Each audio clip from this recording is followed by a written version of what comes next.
پیارے بچوں اور ناظرین کرام، ہم درس مدنی قاعدہ میں سبق نمبر 10 پڑھ رہے ہیں اور ایک لائن ہم نے کل پڑھ لی تھی اور آپ کو یہ بتایا گیا تھا کہ سبق نمبر 10 میں پچھلے تمام اسباق کو دہرایا جائے گا. یعنی پچھلے اسباق میں جو ہم نے حرکات کا بیان پڑھا، تنوین کا بیان پڑھا، حروف لین کا پڑھا، حروف مدہ کا پڑھا اور کھڑی حرکات کا بیان پڑھا، حروف مستعلیہ کا بیان پڑھا، وہ تمام بیان جو ہیں، تمام اسباق اس سبق کے اندر موجود ہیں. ایک لائن ہم نے پڑھ لی تھی کل اور آج ہم دوسری لائن کو سمجھنے کی کوشش کرتے ہیں. پہلے ہجے سے پڑھیں گے اور پھر اس کے بعد روا سے پڑھیں گے. جہاں کھینچنا ہوگا وہاں بتا دیا جائے گا، جہاں نہیں کھینچنا ہوگا وہاں پر بھی بتا دیا جائے گا. تو سب سے پہلا ہمارا کلمہ ہے لہو. کیا ہے؟ لہو. تو لام پر زبر ہے، اسے ہم بغیر کھینچے پڑھیں گے. ہاں پر الٹا پیش ہے تو اس کو ایک الف کے برابر کھینچ کے پڑھیں گے، کیونکہ الٹا پیش اور کھڑا زبر کھڑا زیر جو ہوتا ہے انہیں کھڑی حرکات کہتے ہیں، اور کھڑی حرکات یہ حروف مدہ کے قائم مقام ہوتی ہیں. جیسے حروف مدہ کو ہم ایک الف کے برابر کھینچ کے پڑھتے ہیں، ایسے ہی کھڑی حرکات کو بھی ایک الف کے برابر کھینچ کے پڑھا جاتا ہے. تو یہاں پر الٹا پیش ہے تو یہاں پر ہا کو ایک الف کے برابر کھینچ کے پڑھیں گے. یعنی اس کے اندر ایک واو نکلے گا. اصل میں اس کے اندر ایک واو ہوتا ہے. کیا ہوتا ہے؟ واو چھپا ہوا ہوتا ہے. تو کیسے پڑھیں گے؟ لہو.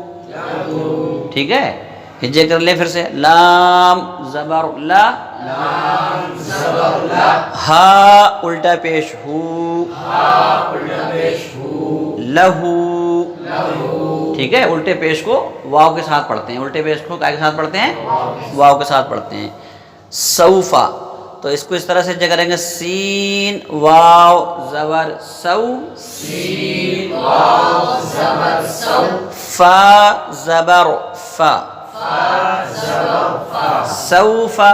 سوفا. تو یہ کون سے والے سبق میں سے آ گیا؟ سین واو زبر سو. یہ حروف لین میں سے آ گیا. کائے میں سے؟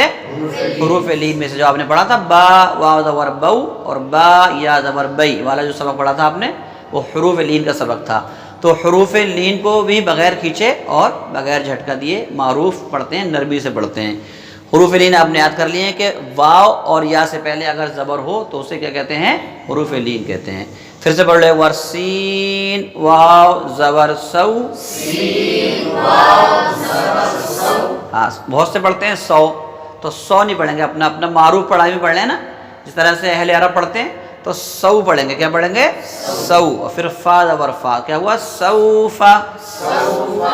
ایسے یہ ہے. قاف واو زبر قو، قاف واو زبر قو، لام دو پیش لن، لام دو پیش لن، قول. قول. تو یہ لام پر جو دو پیش ہیں، یہ کون سے سبق میں سے ہے؟ یہ تنوین کے سبق میں سے ہے. کائے میں سے ہے؟ تنوین کی. کیا بتایا تھا آپ کو؟ دو زبر دو زیر دو پیش کو کیا کہتے ہیں؟ تنوین کہتے ہیں. تنوین کے اندر ایک نون ساکن ہوتا ہے. تنوین کے اندر کیا ہوتا ہے؟ نون ساکن ہوتا ہے، جو لکھنے میں نہیں آتا ہے، پڑھنے میں آتا ہے. لکھنے میں نہیں آتا، پڑھنے میں آتا ہے. لکھنے کی جگہ پر یہ دو پیش لکھے جاتے ہیں، یا دو زبر لکھے جاتے ہیں، یا دو زیر لکھے جاتے ہیں، مگر ان کے اندر کیا ہوتا ہے؟ ایک نون ہوتا ہے. پھر سے پڑھ لیتے ہیں. قاف واو زبر قو، قاف واو زبر قو، لام دو پیش لن، لام دو پیش لن، قول. قول. ٹھیک ہے، اب یہاں جاتے ہیں. فا یا زیر فی، فا یا زیر فی. اب یہ کون سے سبق میں سے آ گیا؟ یہ آ گیا حروف مدہ میں سے. کائے میں سے آ گیا؟ حروف مدہ میں سے. حروف مدہ کے بارے میں بتایا تھا آپ کو. الف واو یا کو حروف مدہ کہتے ہیں. الف سے پہلے زبر ہو اور واو سے پہلے پیش ہو اور یا سے پہلے زیر ہو تب یہ کیا ہوتے ہیں؟ حروف مدہ کہلاتے ہیں. تو یہاں پر یا سے پہلے زیر ہے. یا سے پہلے کیا ہے؟ زیر ہے. تو یہاں پر یا کیا ہوگی؟ یا مدہ ہوگی. اور حروف مدہ کو کیسے پڑھتے ہیں ہم لوگ؟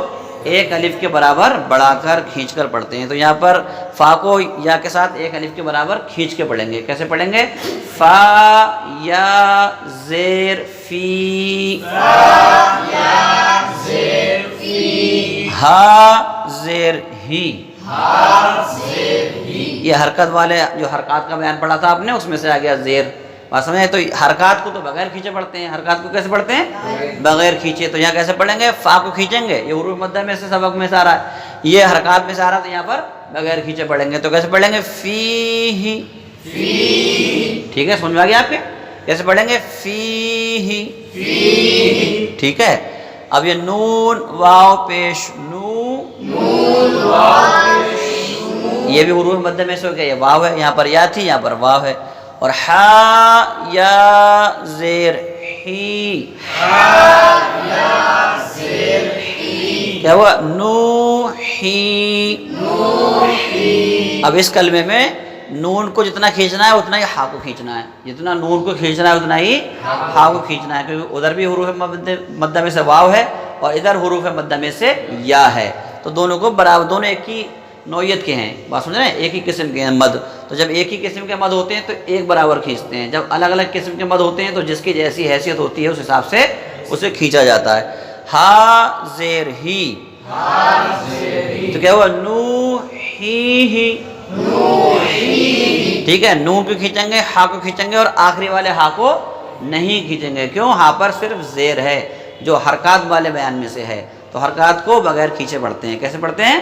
بغیر کھینچے، تو کیسے پڑھیں گے؟ نوحی، ٹھیک ہے، بھی، با زیر بی پڑھیں، با زیر بی اور ہا کھڑا زیر ہی، تو یہ تو حرکات والے بیان میں سے ہو گیا، اور یہ کھڑی حرکات والے بیان میں سے ہو گیا۔ حرکات کو بغیر کھینچ کے پڑھتے ہیں اور کھڑی حرکات کو کھینچ کے پڑھتے ہیں، کیونکہ کھڑی حرکات حروف مدہ کے طرح ہوتی ہیں، ان کے قائم مقام ہوتی ہیں، جیسے انہیں کھینچیں گے ویسے ہی اسے بھی کھینچیں گے۔ تو یہاں پر جو کھڑا زیر ہوتا ہے سمجھ لو اصل میں اس کے ساتھ ایک یا ہوتی ہے جو پوشیدہ ہے، کیا ہوتی ہے؟ یا ہوتی ہے جو اس کے اندر چھپی ہوئی ہے، تو کیسے پڑھیں گے؟ بھی،